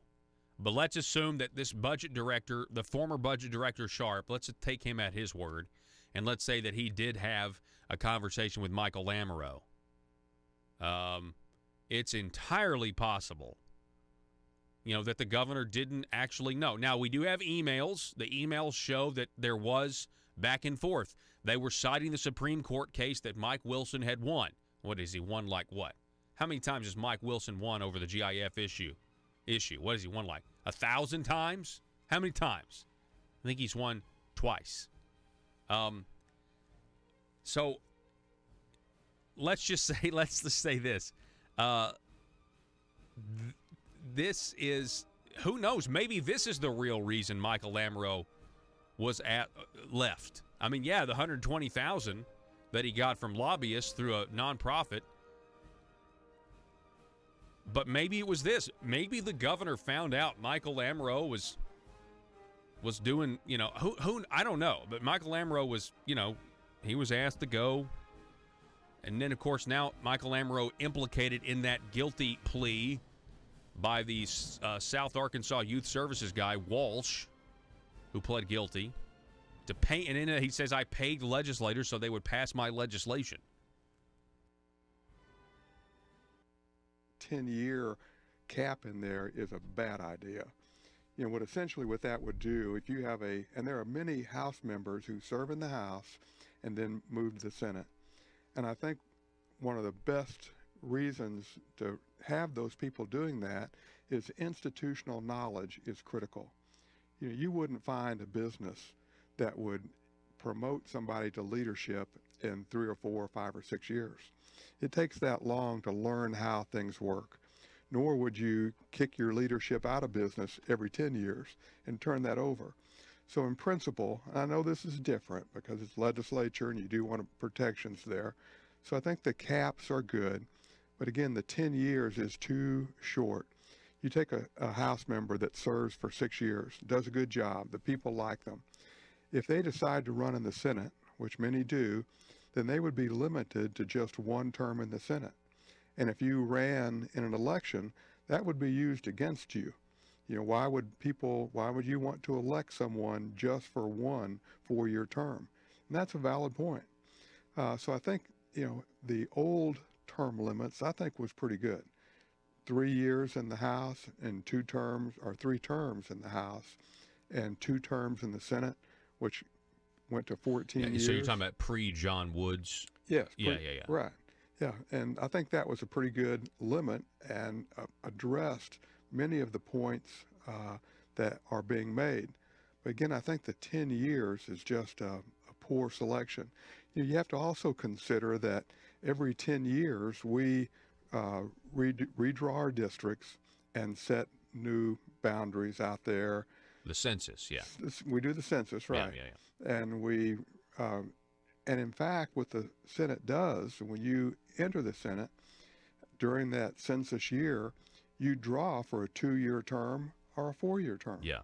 So you're going to get people who are in the House 6 years, they run and win in the Senate, and then they draw a 2-year term. Wow, I hadn't thought about that.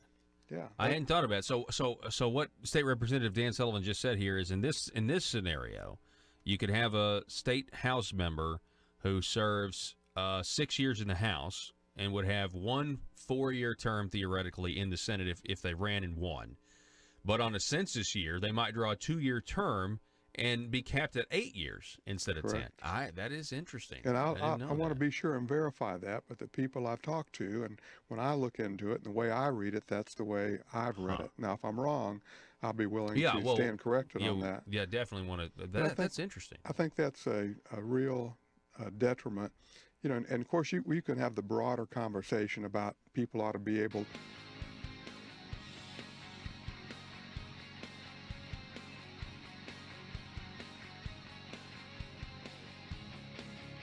The intersection of conservative ideas and reality.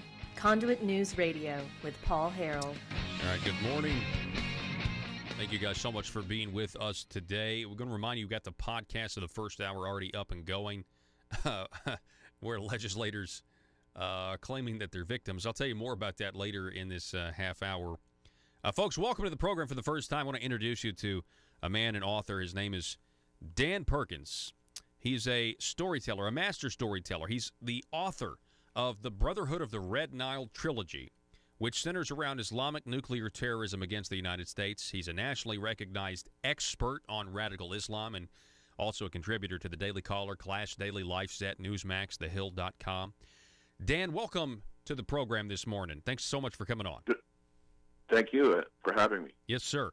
So first of all, just tell us a little bit about this book, The Brotherhood of the Red Nile. The subheadline here, the subtitle, A Terrorist's Perspective. I was just reading a little bit about it on Amazon. It sounds intriguing. It's actually a series of 3 books. Actually turned into 4, normally a trilogy. Oh, Dan, can you hear us? We lost you there. You cut out a little bit. Can you hear me? Looks like we lost him. Maybe we've got bad cell phone reception. We had him. It was sounding good for a second. Dan, are you there? Okay, let's go ahead and try to get him back. Let's try to get a better connection and get Dan back on the line if we can. Anyway, that's radio, folks. That happens sometimes. Did you see the controversy? And this is what I wanted to talk to him about. It had some controversy about South Africa seizing white-owned farms. Did you hear about this? Also, we have the Visa situation. Visa MasterCard blocked donations to David Horowitz's Freedom Center after the Southern Poverty Law Center labels them a hate group. We can't process donations from any major credit card companies. Now, that has since been restored.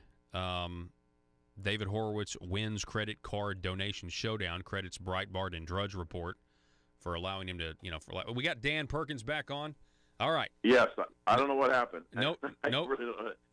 Anyway, go ahead.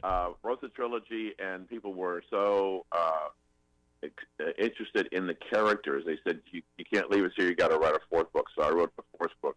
But the original series is a trilogy. The first book is called A Terrorist Perspective. The second book is America Rebuilds, and the third book is America Responds.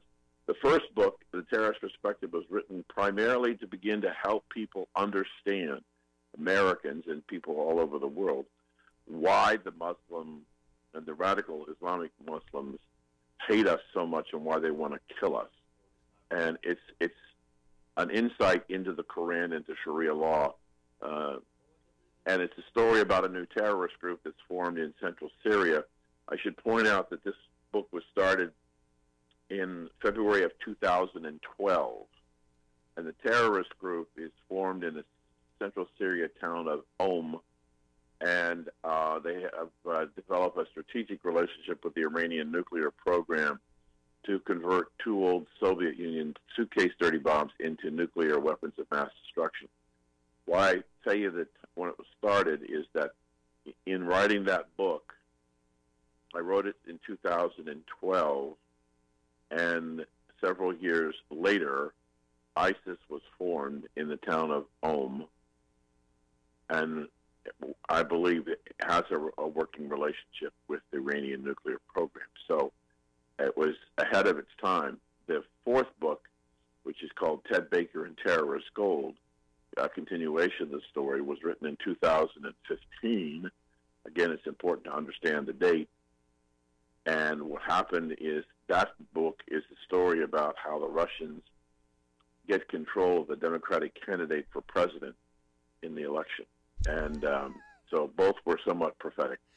Yeah, certainly. I mean, good grief. That's amazing about the very prophetic about the ISIS situation. I mean, could you believe that? I mean, are they reading your books and saying we must activate this plan? I mean, what's going on there? I believe that most of the messages that I write in my book are given to me by, and the inspiration is given me to the Lord, because He believes there's something I need to say to the broad American people, and I really think in the terrorist perspective, when you begin to understand. I mean, I've asked this question for 5 years of people like yourself, and I don't do it to embarrass you or your audience, but I ask the question: what do you think, being as honest as you can, percentage of your audience has ever read the Quran or Sharia law? What'd you get? The percentage of my audience? Oh, it's definitely got to be below 10%. I mean, I think at the same time, there's probably folks who know things about jihad, taqiyya.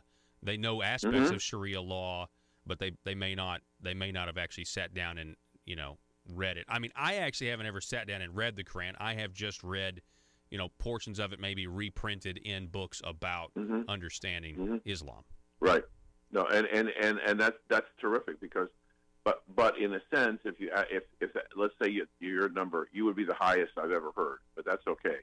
You may have I probably do have a very intelligent listening group, but the point is, even at 10%, that means that 90% of the people have no idea who these people are, why they hate us, and what it is about us that they want to destroy. And so the book is to begin to try and help the American people understand a lot of the fundamentals of the religion and how it impacts the decisions that they make about us. When they say they want us to death to America, it's not a slogan. It's a philosophy. It's a belief of how they need to act. And so what we have to understand is that we think of America of a place of where people come from all over the world into the melting pot and assimilate into the great American culture. What we don't understand is that under the Muslim faith, they are prohibited from assimilation with Christians and Jews. So they're never going to assimilate truly into our culture. They are constantly going to try and change our culture to their culture. Yeah, and I've certainly read in some history, the idea that Egypt was a Christian nation, and through immigration, that all changed. We're seeing that the immigration issue with play out right now in Europe.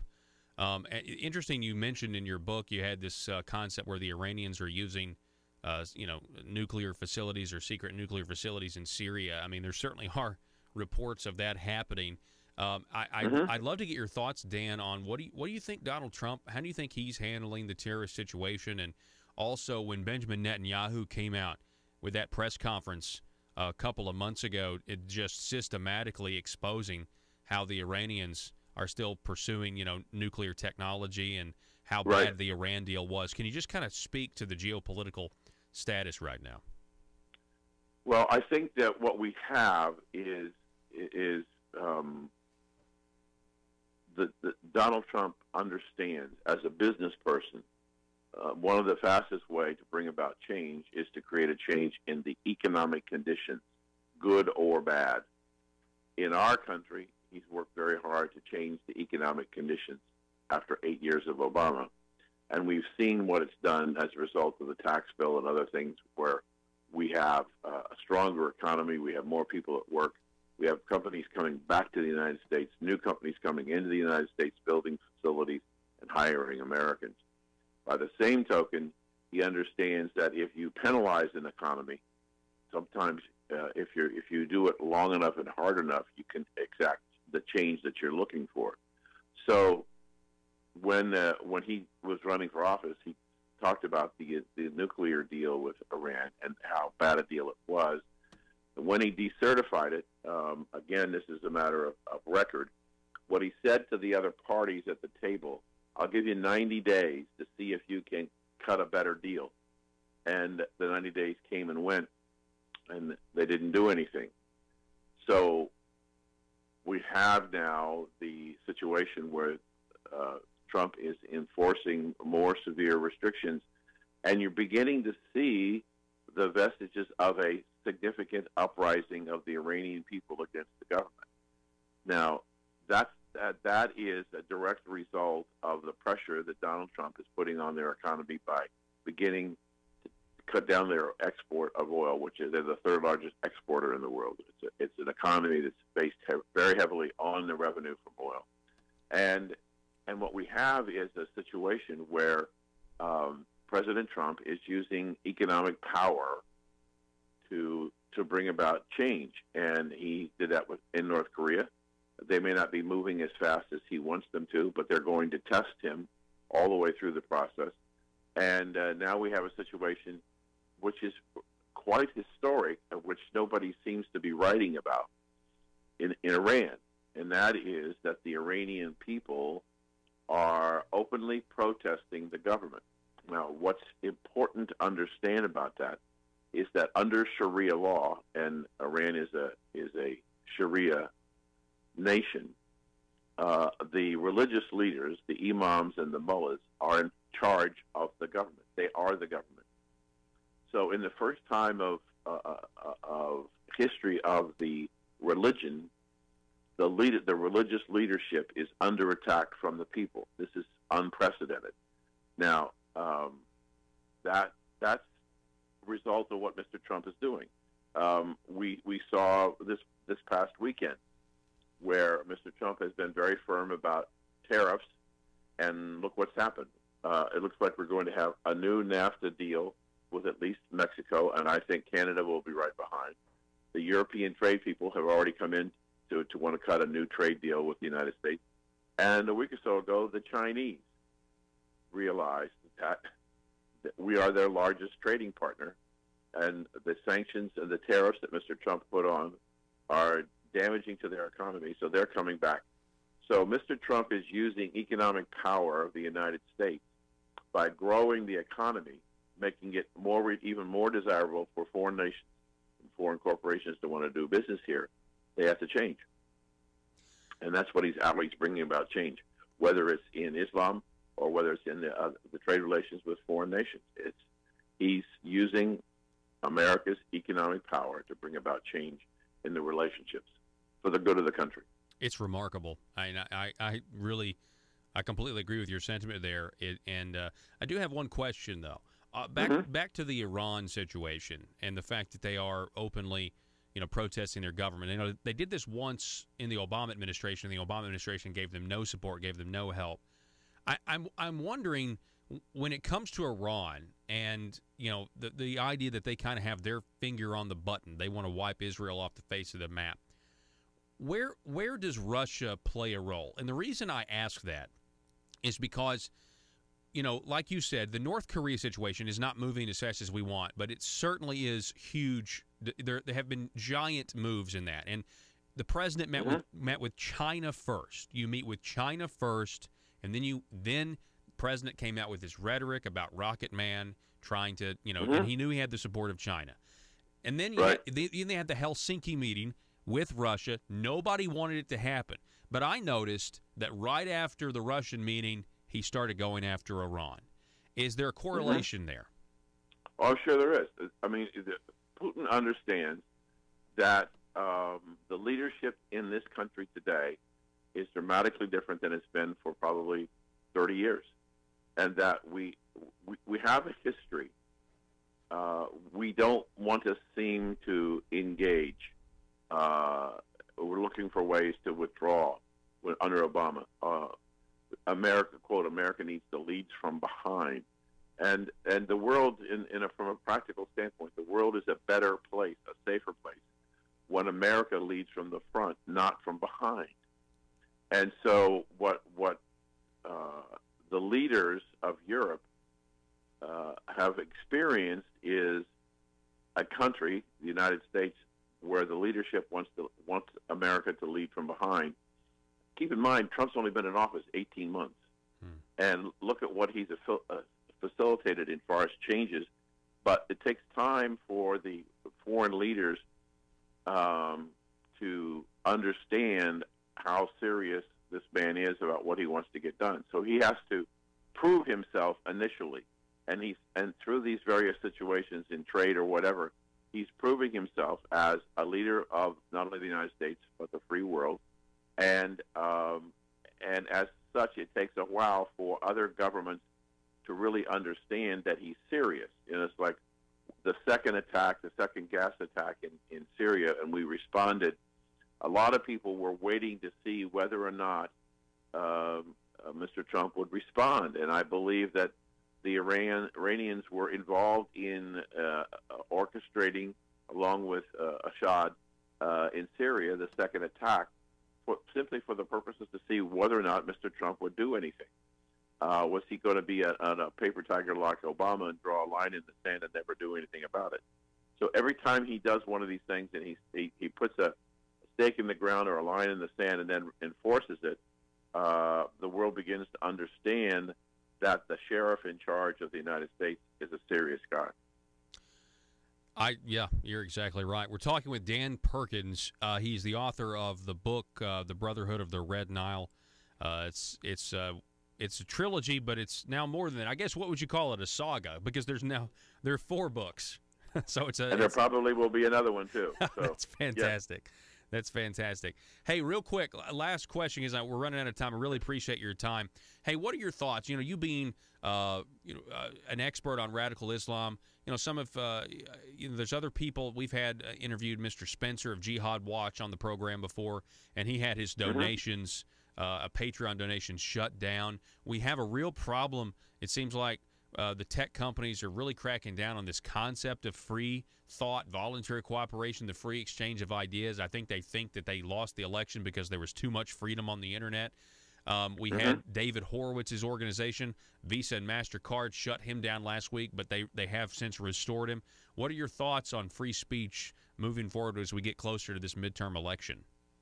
Well, I can tell you from firsthand experience that Facebook shut me down in April and has never letted me to come back in. I've appealed 3 times. I can't sell any of my books through Facebook, and I'm very angry at that because I don't believe that the private sector has the right to limit free speech in this country.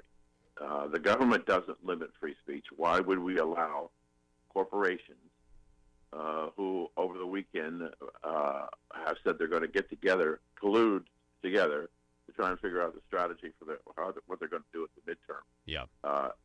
And so I think that there's a problem, and I think the idea that a political agenda can get control of and decide what is going to be free speech or limit what people can say, that has to change. We will no longer be a free country if we allow the private sector to decide what can be said and what can't be said. You think there needs to be some antitrust action here, where we say, hey, some of these companies are monopolies? I've written that very fact. I've written stories about what's going on at Facebook, and there are a lot of people who tell me, well, we need to create a competitor. You can't create a competitor. If you understand the magnitude of what they have, nobody's got the money to go in and even put all the infrastructure in place just even to begin to compete. So I think you have to come to the conclusion that this is in fact a monopoly, and it needs to be broken up under Sherman antitrust to allow competition to come in. Dan Perkins, I appreciate it, sir. It's great to meet you. I really appreciate your insight. I hope you have a great day. Thank you for having me. It's always a pleasure. Look forward to it again. Yes, sir. Absolutely. Want to do this again. Folks, Dan Perkins, go get his book, The Brotherhood of the Red Nile. And, again, there's 4 of them, probably going to be 5. And you heard what he said. He basically, in 2012, wrote about what would, a terrorist group forming in Syria, and that ended up being ISIS later on. And, just very prophetic things he writes about that tend to come true. That's fascinating. Folks, this is Conduit News Radio. We're going to be back in just a moment. If you believe the Second Amendment protects your right to defend your home with a firearm, where do you turn if the government confiscates your gun?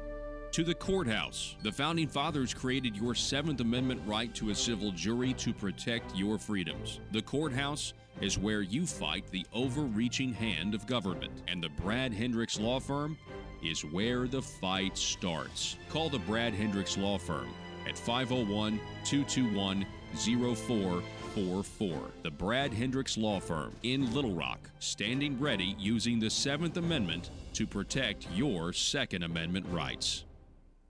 Russellville-based firearms manufacturer Omega are making clones of the most notable German firearms in the world.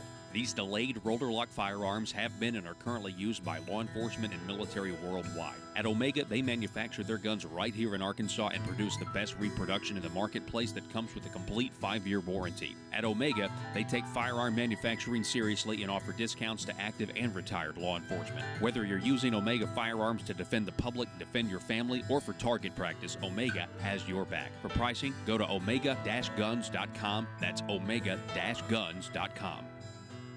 If you're like me, you believe that small business is the heart of Arkansas's economic engine, and it should be viewed that way by the politicians in Little Rock. Conduit for Commerce also believes, like you and I believe, policies that achieve less regulation and lower taxation help small business in Arkansas thrive. Other policies like small, constitutionally consistent government and reducing citizen dependency on government keeps it from growing and expanding its influence on our daily lives. Conduit for Commerce works every day to educate the general public and legislators on these important priorities in the name of Arkansas small business. By the way, contributions to Conduit for Commerce are tax deductible. Log on now to conduitforcommerce.org and click on Contact Us on the right side of the page. That's conduitforcommerce.org. Go there now and learn the facts on protecting small business in Arkansas.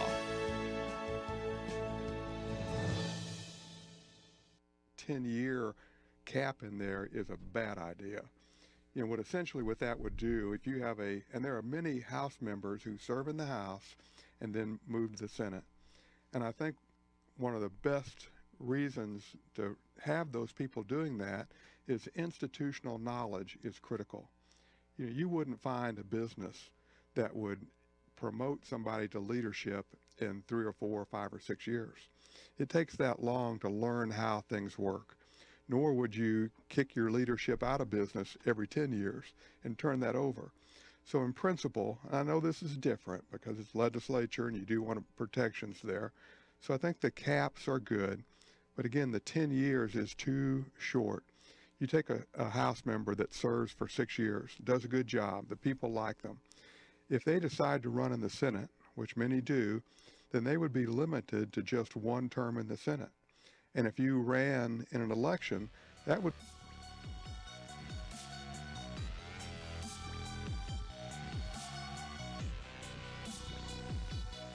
Need your daily news fix?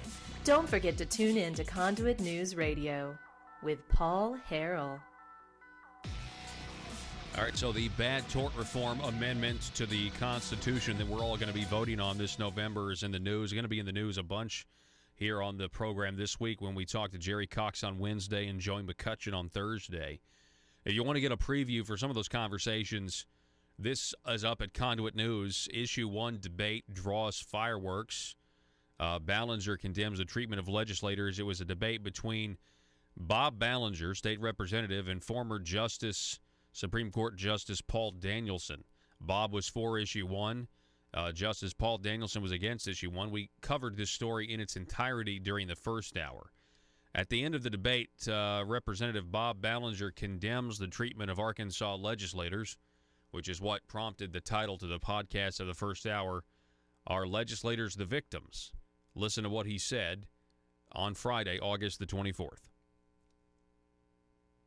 Let me say this. I am really disappointed for a profession that gets beat up as much as we do, where they, only good lawyer's a dead lawyer, right? And, all that stuff, right? For somebody who gets beat up as much as we do, for people to just beat up the legislature. My friends in the legislature are servants. They not one of them up there right now is benefiting from being in this business. They have set themselves aside.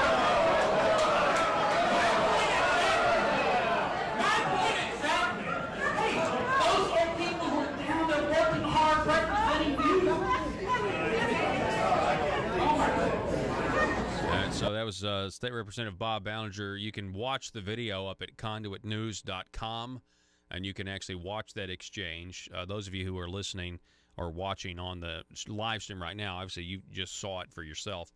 I talked about how, I think that's kind of ridiculous that you claim that no legislator is down there benefiting, that they're just servants. First of all, the legislators are not the victims. The people are the victims. We have massive amount of public corruption going on. We have a massive amount of blatant corruption with little regard. And I would just, again, challenge and really encourage our U.S. attorneys here in the state of Arkansas. The people of Arkansas really need the faith restored into their government with all the corruption we see in the headlines every single day. The web's out from Rusty Cranford. I mean, it really starts with Rusty, and it goes from there. But here's the thing. Technically, there are people still in the legislature who are benefiting from being in the legislature. There are accusations. Not to mention, we're not stupid. I mean, we're not stupid. Like we understand that just being a politician comes with perks and advantages. So yeah, you do benefit by becoming a politician. Anyway, this was after there's a lot of people in that audience that were against Issue 1. There's no question about that. But that doesn't mean that you're upset with how legislators are being treated down there. Folks, that shows, and I said this in the first hour, that really shows a disconnect from reality. It shows you that there is a bubble. There is a Marble Palace bubble, and when you're inside it, you do lose sight of reality. You become disconnected from it, or it becomes distorted and warped. And only in Arkansas can we be looking at the types of corruption that we're looking at, and we have, really a legislator here saying We're the victims here. You guys are treating us badly. We're servants. We're not benefiting from being down there. Yet to the average Arkansan, that just sounds loony. We'll see you tomorrow. Be safe, Arkansas.